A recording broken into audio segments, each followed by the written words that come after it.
President Biden revising things when it comes to the border wall as Mayor Adams continues his tour of Latin America.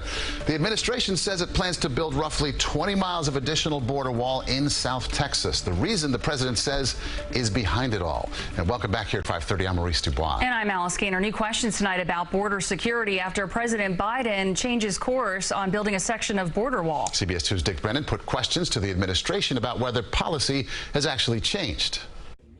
Mayor Adams is trying to deter migrants from coming north and is encouraging the Biden administration to help New York. The federal government must give immigration reform. But the Biden administration has taken a step that surprised everyone, an announcement that it will build a 20-mile section of border wall in Texas, something the president vowed to never do when he was a candidate.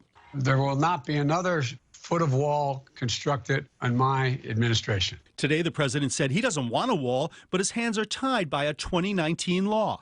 Well, I was told that I had no choice, that Congress passes legislation to build something. The Department of Homeland Security Secretary Alejandro Mayorkas issued a notice stating there is presently an acute and immediate need to construct physical barriers and roads in the vicinity of the border of the United States in order to prevent unlawful entries.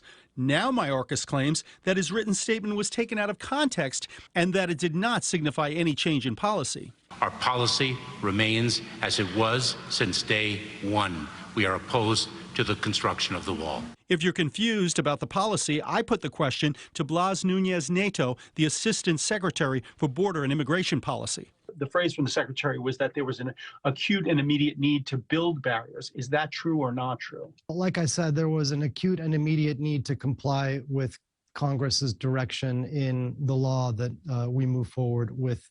Nunez Neto says the administration has continually looked for new ways to aid cities, including asking for supplemental funding. What do you say to New Yorkers who would say to the administration right now, what took you so long? Well, I would say that we have been, consistently looking for solutions here. We have been working with state, local, and city governments and NGOs across the country now for years. We have, last year, obligated and expended more than $800 million to support cities, including New York.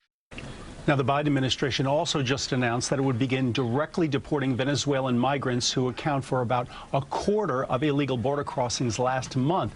As of August, more than 7 million Venezuelans have left the country fleeing unrest. Alice. Dick, thank you.